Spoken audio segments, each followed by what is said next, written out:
Good evening. Tonight we're doing part 7, the last section of the Swami Rama writing on knowing yourself. It's pretty good stuff. The first step in meditation is concentration. Whatever you do, whether you are an accountant or a dancer, you have to be able to concentrate. If you are a musician, for example, and you can concentrate, then the more you concentrate, the more subtle your skills will become. And then the music develops and becomes very pleasing to yourself and to others. The first step in meditation is concentration. And you can attain that depth of concentration if you train yourself. Never give up! Exclamation point.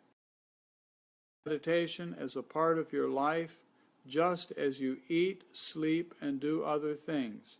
Make it a prominent goal to have a calm mind, to have a one-pointed mind, to have a tranquil mind.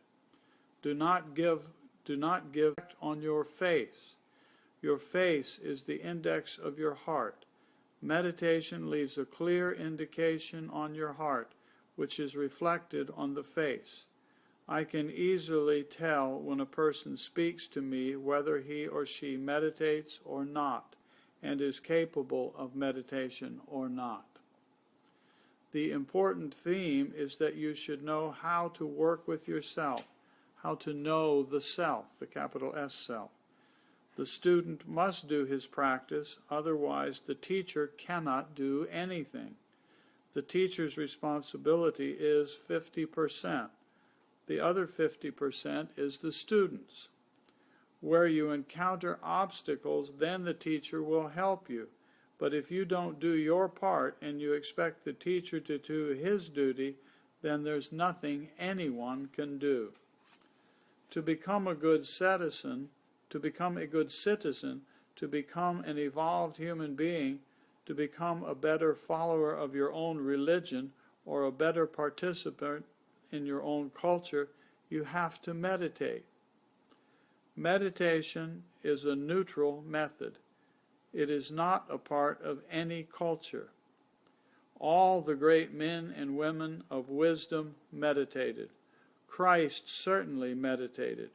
Had he not had that wisdom of meditation and contemplation, he would have shouted, "O Romans, please help me, don't put me to death." Moses, Rama, Krishna, and all the great people were people of meditation. Meditation establishes your conviction, and then your faith is strengthened. Then your faith cannot be shattered or scattered by anything on the earth.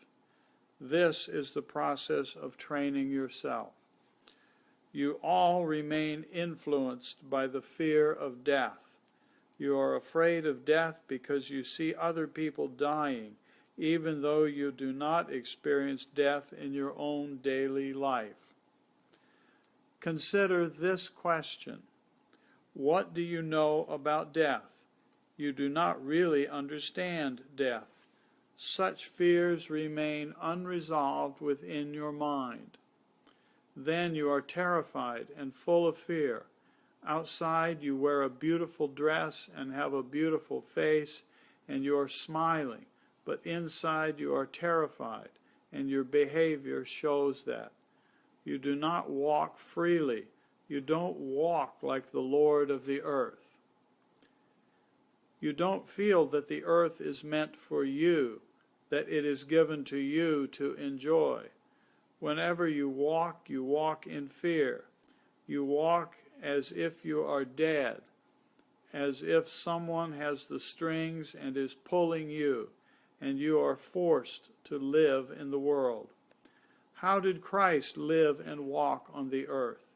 He was born to death in the same way that we are all born to die. He became great because he made a human effort. The divine grace will come of itself. The divine wisdom will come itself if you have made your human endeavor. When your desires are not fulfilled, you get angry. Unfulfilled desire leads to anger. When you get angry with someone, it is because he or she is not fulfilling your desires. You are not satisfied with him or her, and you become angry. In this fashion, you get angry 1,000 times a day, because there are so many expectations in your mind.